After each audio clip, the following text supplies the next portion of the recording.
तो दोस्तों बगैर ओवन और तंदूर के बनने वाली बहुत ही स्पेशल जूसी मसाला बोटी कबाब इतने मजे की बनती है, इतनी कमाल का टेस्ट। जब आप इसको बनाएंगे इसका फाइनल रिजल्ट इतनी मजेदार बनती है, आप बहुत हैरान रह जाएंगे। बहुत ही कम मसालों के साथ इसको बनाएंगे लेकिन इसका रिजल्ट बहुत ही आउट क्लास बनता है। आप इसको जरूर ट्राई कीजिएगा, कोई भी बारबी करने की जरूरत नहीं है, आप इसको आसानी से घर में बना सकते हैं। तो यहाँ पर सबसे पहले इसके लिए मैरिनेशन मसाला बनाने को, उसके लिए हमने दही लिया। दही यहाँ पे मैंने हाफ कप लिया है। दही को सबसे पहले अच्छी तरह हमने मिक्स कर लेना है। मिक्स करने के बाद इसमें कुछ मसाले ऐड कर लेंगे।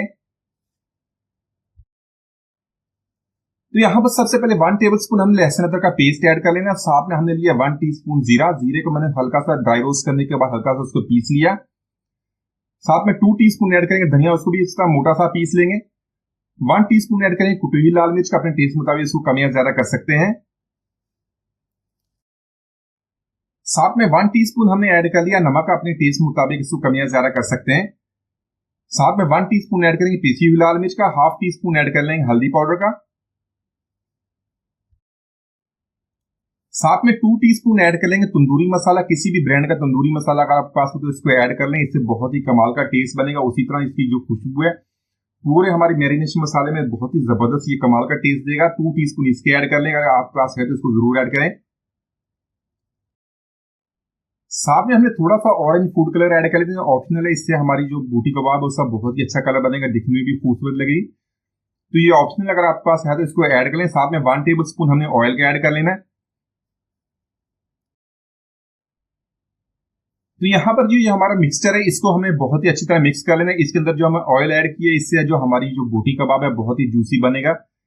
अच्छी तरह मिक्स करने के बाद इसको एक तरफ रख लेंगे और बाकी का काम कर लेते हैं। तो यहाँ पर बोटी कबाब बनाने के लिए आप इसको मटन या बीफ में बना सकते हैं। हाफ केजी यहाँ पर मैंने बीफ लिया, इसको इस तरह छोटे पीसेस में काट लिया है। तो गोश्त को यहाँ हमने धो के अच्छी तरह साफ कर लिया, इसके उस टेनर में रख दिया ताकि इसके अंदर जो एक्स्ट्रा पानी था उसको सारा निकाल दिया है। तो यहाँ पर जो हमने मिक्सचर बनाया तो इसके अंदर ऐड कर लेंगे, इसको बहुत ही अच्छी तरह मिक्स करेंगे। तो फूड कलर की वजह से कलर भी बहुत ही अच्छा आएगा। अगर फूड कलर आपने ऐड करना है तो उसको ऐड कर लीजिएगा, बहुत ही दिखने में खूबसूरत लगेगी।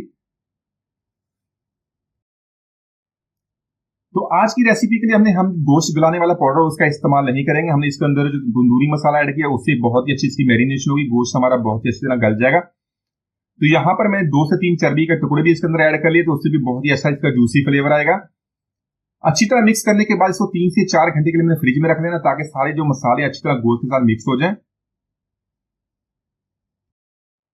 तो दोस्तों आज की हमारी रेसिपी बहुत ही मजेदार बनने वाली है। वीडियो के अंत तक देखिएगा, लाइक और कमेंट जरूर कीजिएगा, चैनल को सब्सक्राइब कीजिएगा ताकि हमें तमाम वीडियोस का मिलती रहे। तो यहाँ पर सारा मसाला हमने अच्छी तरह बोटियों को लगा दिया है, इसको 3 से 4 घंटे के लिए रख देंगे ताकि सारे फ्लेवर्स अच्छी तरह मिक्स हो जाएं।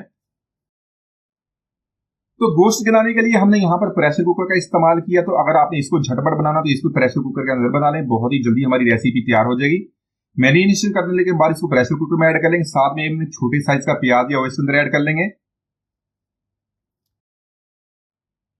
साथ में 1 टेबल स्पून हमें हरी चटनी का ऐड करना, धनिया पुदीना सब्जी मिर्च को पीस कर उसने 1 टेबल स्पून इसके अंदर ऐड कर लिया, इससे खुशबू भी अच्छी आएगी और हमारा जो हाजमेदार गोश्त बनेगा। साथ में 1 कप हमें पानी का ऐड कर लेना। अच्छी तरह मिक्स करने के बाद इसको कवर कर देंगे। तो गोश्त की हमने छोटी बोटियां की हुई है, यहाँ पर इसको कवर कर देंगे। एक प्रेशर आने के बाद मीडियम टू लो फ्लेम पे इसको कुक करना, तकरीबन हमारे 18 से 20 मिनट के अंदर हमारा गोश्त तैयार हो जाएगा। तो यहाँ पर बीफ हमारा तैयार हो गया। पानी भी देखने इसके अंदर काफी कम हो गया, आपके पास थोड़ा सा पानी ज्यादा तो उसको हाई फ्लेम पे थोड़ा सा कम कर लें। तो यहाँ पर हमने एक पैन लिया, इसमें 1 टेबल स्पून ऑयल का ऐड कर लेंगे। बाद में साथ में 2 टेबल स्पून हमने बटर का इस्तेमाल करना है। मेल्ट करने के बाद गोश्त की जो हमने बोटियां इसके अंदर ऐड कर लेंगे। तो यहाँ पर जो हमारी गोश्त की बोटियां है इसको बटर के साथ हमने अच्छी तरह टोस्ट कर लेना है। इस तरह टोस्ट करने से बोटियों में बहुत ही अच्छा कलर भी आएगा और इसका जो टेस्ट है और भी बढ़ जाएगा। जिस तरह बोटियों को सीखों पर सीखते हैं, जिस तरह उसको बनाते हैं आप कोयलों पर, उसी तरह फ्लेवर बनेगा। तकरीबन 1 से 2 मिनट तक इसी तरह पकाएंगे ताकि कलर भी अच्छी तरह आ जाए और जो बाकी मसाला इसके अंदर था वो भी बोटियों के साथ इसी तरह चिपक जाए।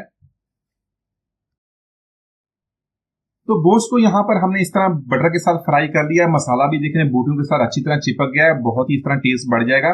साथ में यहाँ पर देंगे इसको स्मोकी फ्लेवर, जिस तरह आप इसको तंदूर में या बारबेक्यू में बनाते हो उसी तरह इसका टेस्ट बनेगा। तो यहाँ पर हमने फ्लेम को लो कर दिया। इसी तरह एक एल्यूमिनियम फॉइल है, इसके अंदर एक ऑयल ऐड कर लेंगे। साथ में थोड़ा सा इसके अंदर ऑयल ऐड करने के बाद इसको कवर कर देंगे।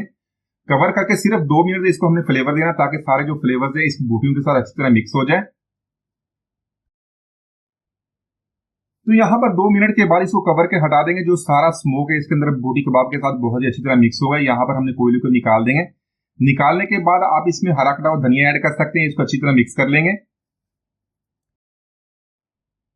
इसी के साथ 2 से 3 हमने सब्ज मिर्ची उसको बारीक काट लिया। थोड़ा सा लेमन जूस इसके अंदर ऐड कर लेंगे ताकि मजीद चटपटा फ्लेवर आ जाए। अच्छी तरह मिक्स करने के बाद फ्लेम को ऑफ कर देंगे, इसको निकाल लेंगे। तो इसी के साथ इसमें बारीक कटा हुआ सब्ज धनिया ऐड कर लेंगे, इसको मिक्स कर लेंगे। तो ये जो हमारी बोटी कबाब मसाला है, आप इसको दही और पुदीने वाली चटनी के साथ सर्व करें। सारे इसको बहुत पसंद करें, बहुत ही मसालेदार ये तो हमारी रेसिपी बनती है। इसको बगैर तंदूर और बगैर हमने ओवन के बनाया है। तो माशाल्लाह हमारी बहुत ही मजेदार मसाला बोटी कबाब हमें बहुत ही आसानी से बना लिया। एक बार जरूर ट्राई कीजिएगा। उम्मीद है आज की रेसिपी आपको पसंद ही मिलती है। इजाजत दीजिए, अल्लाह हाफिज।